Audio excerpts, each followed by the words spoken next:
పూర్తి వివరాలు చూసే ముందు మా ఛానల్ ని సబ్స్క్రైబ్ చేయడం మర్చిపోకండి. శ్రీ గురుభ్యో నమః. శ్రీ మహాసరస్వత్యై నమః. ఓం నమః శివాయ. నారాయణ శాస్త్రి ఆస్ట్రాలజీ ఛానల్ వీక్షిస్తున్నటువంటి ప్రేక్షక మహాశీలకు స్వాగతం, సుస్వాగతం. ఈరోజు మనము 2026 సంవత్సరం మార్చి 11వ తేదీ నుంచి 20వ తేదీ వరకు కన్యా రాశిలో జన్మించిన వారి యొక్క రాశి ఫలితాలు ఏ విధంగా ఉన్నాయో తెలుసుకుందాం.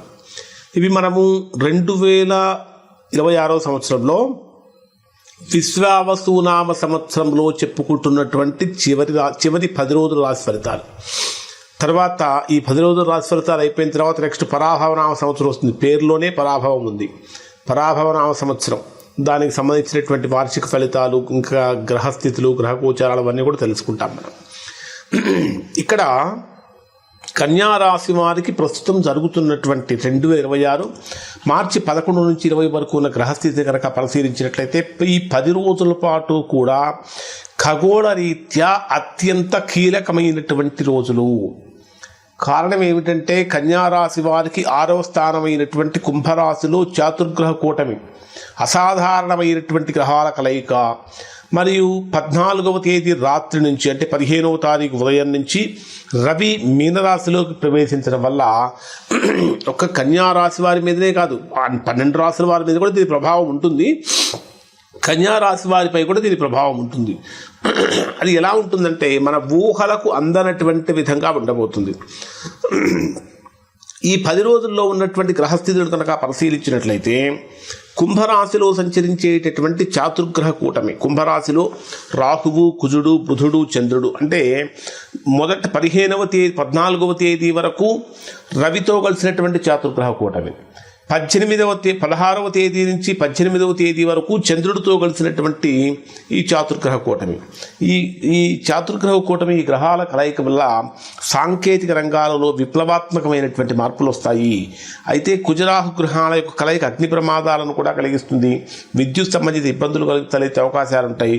బుధుడు కూడా మీకు అదే స్థానంలో 6వ స్థానంలో ఉన్నటువంటి కారణం చేత కమ్యూనికేషన్లో కొంచెం ఏదైనా గందరగోళం ఏర్పడే అవకాశం ఉంటుంది. 14వ తేదీ రాత్రి వరకు రవి కుంభరాశిలో ఉంటాడు. 15వ తేదీ నుంచి మీ కన్యారాశి వారికి 7వ స్థానమైనటువంటి మీనరాశిలో ప్రవేశిస్తాడు. అక్కడ ఆల్రెడీ అప్పటికే అక్కడ శని ఉన్నాడు. అంటే రవి శని గ్రహాలు రెండూ కూడా పరస్పర శత్రుగ్రహాలు. అంటే రవి శని శుక్రుడు 3 గ్రహాల యొక్క కలయికతో, అంటే శుక్ర శని గ్రహాల కలయికతో రవి కూడా కలుస్తాడు.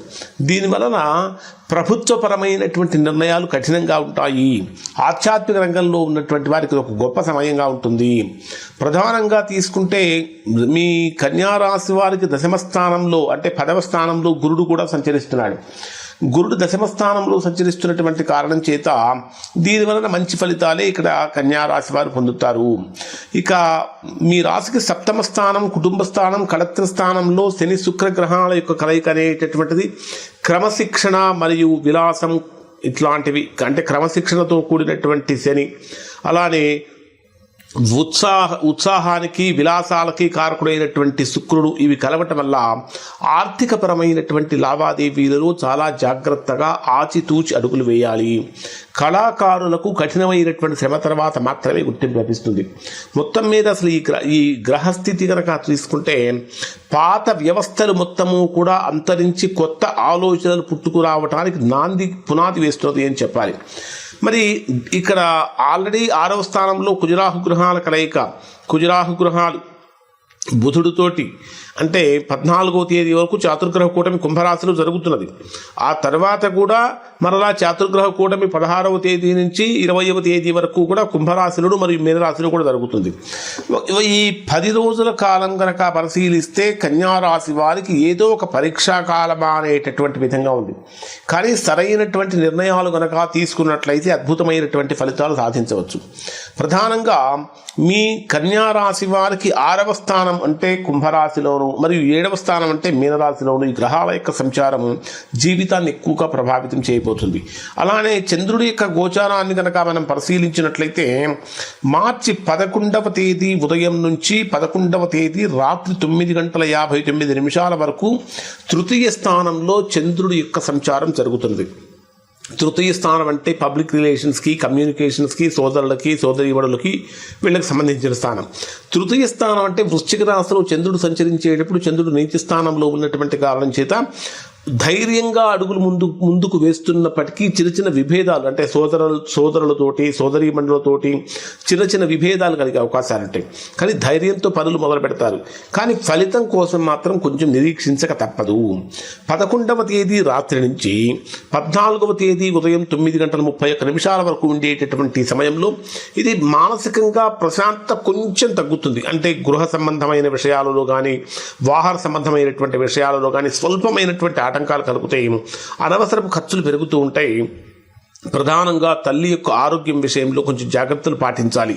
అలానే ఇక్కడ మీకు 14వ తేదీ ఉదయం 9:30 నుంచి ఉదయం 16వ తేదీ సాయంత్రం 6:09 వరకు ఇది బ్రహ్మాండమైనటువంటి పంచమ స్థానంలో సంచరించేటటువంటి చంద్రుడి యొక్క ప్రభావం కారణం చేత సంతానపరమైనటువంటి విషయాలలో అద్భుతమైనటువంటి శుభవార్తలు వినటానికి ఇక్కడ మీకు అవకాశం ఏర్పడుతూ ఉంది.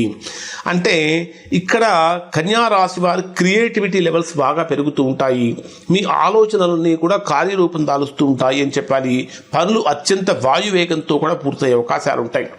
ఇక్కడ మరి 16వ తేదీ సాయంత్రం 6:09 నుంచి 18వ తేదీ రాత్రి 11:30 వరకు ఉండేటటువంటి సమయంలో కన్యారాశి వారికి 6వ స్థానమైనటువంటి కుంభరాశిలో మరలా చాతుర్గ్రహ కూటమి చంద్రుడితో కలిసి ఏర్పడుతుంది.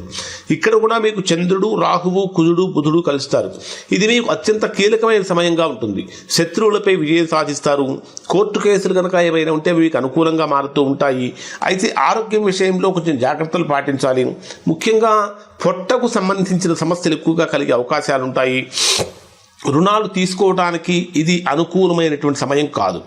ఇక 18వ తేదీ రాత్రి 11:30 నుంచి 20వ తేదీ రాత్రి వరకు మరలా కన్యారాశి వారికి 7వ స్థానమైనటువంటి మీనరాశిలో కూడా ఈ చాతుర్గ్రహ కూటమి. ఇక్కడ చంద్రుడితో పాటు రవి, శని గ్రహాలు, శుక్రుడు కలిసినటువంటి చాతుర్గ్రహ కూటమి. అంటే భార్యాభర్తల మధ్య సఖ్యత అనేటటువంటి చాలా అవసరం. వ్యాపార భాగస్వాములతో మాట పట్టింపులు రావచ్చు. దూర ప్రయాణాలు వాయిదా వేసుకోవడం కూడా మంచిది. అన్ని రంగాల వారికి కనుక తీసుకుంటే ఉద్యోగస్తులకు ఆఫీసులు పనితీరుపై పై అధికారుల యొక్క నిఘా ఎక్కువగా ఉంటుంది. సహోద్యోగులతో అనవసరమైనటువంటి వాదనలకు దిగకండి. 16, 17 తేదీల్లో పని ఒత్తిడి ఎక్కువగా ఉండే అవకాశం ఉంది. వ్యాపారస్తులు కొత్త పెట్టుబడులు పెట్టడానికి ఇది సరైన సమయం కాదు. ముఖ్యంగా పార్ట్నర్షిప్ వ్యాపారాల్లో పారదర్శకత చాలా ఎక్కువగా ఉండాలి. విద్యార్థులకు ఏకాగ్రత దెబ్బతినే అవకాశం ఉంటుంది. కాబట్టి సోషల్ మీడియాకు సాధ్యమైనంత వరకు దూరంగా ఉండాలి. మహిళలకు కనుక తీసుకుంటే ఆరోగ్య సమస్యలు కొంచెం ఇబ్బంది పెట్టవచ్చు. కాబట్టి దైవ ప్రార్థనపై దృష్టి పెట్టండి. అలానే మీరు రాష్ట్రాధిపతి అయినటువంటి బుధుడు కూడా 6వ స్థానంలో కుంభరాశులు సంచరిస్తున్నటువంటి కారణం చేత ఖచ్చితంగా ప్రతిరోజు విష్ణు సహస్రనామం పారాయణ చేయండి. ఇది ఒక రక్షా కవచంలాగా ఉపయోగపడుతుంది.